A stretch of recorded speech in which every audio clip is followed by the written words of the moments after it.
If you've been training for months and you still can't get your first pull-up, or you have one ugly rep, then this video is for you. You're putting in the work, you're doing your band assisted pull-ups, your high rep rows, and your lat pull downs, and yet your pull-ups are not improving. Now let's talk about why that happens and what actually works. Getting your first pull-up or go from 1 grindy rep to 3 clean reps is a strength goal. It's not a muscle building issue, and it's not the lack of endurance, but you're just not being specific with your strength goals. Here's the issue: most people train for pull-ups using a bodybuilding approach. When I asked my online clients what their training looked like before they started training with me, they all said the same thing. They did banded pull-ups for high reps, used some machines to isolate, they were getting a good pump and they were chasing the pump, and they thought they did a good workout because they were sore the next day. These are all great for bodybuilding. It's just not the best way when you try to improve your pull-ups. A lot of people think that if they just build more muscle that a pull-up will come.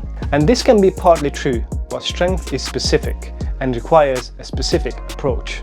Pull-ups require strong scapular control, relative strength, so strength compared to your body weight, nervous system adaptation, and you won't get that from endless sets of 10 to 12 reps to failure.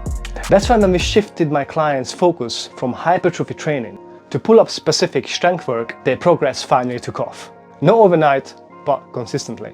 Which brings me to my next point, and this is where most people get stuck. We're living in an era when we want everything the fastest possible way, looking for shortcuts, and now fitness is about size, appearance, aesthetic goals only, and we are forgetting about functionality, athleticism, mobility, and longevity.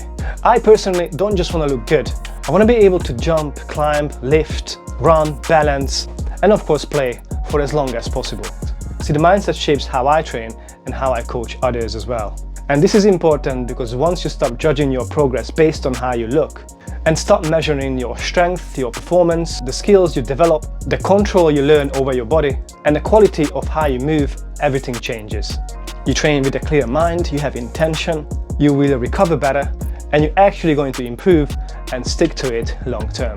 We already have many videos on this channel when we walk you through every single progression to get your first pull-up. But just understand this: the exercise matters, but the mindset shift is what accelerates your progress.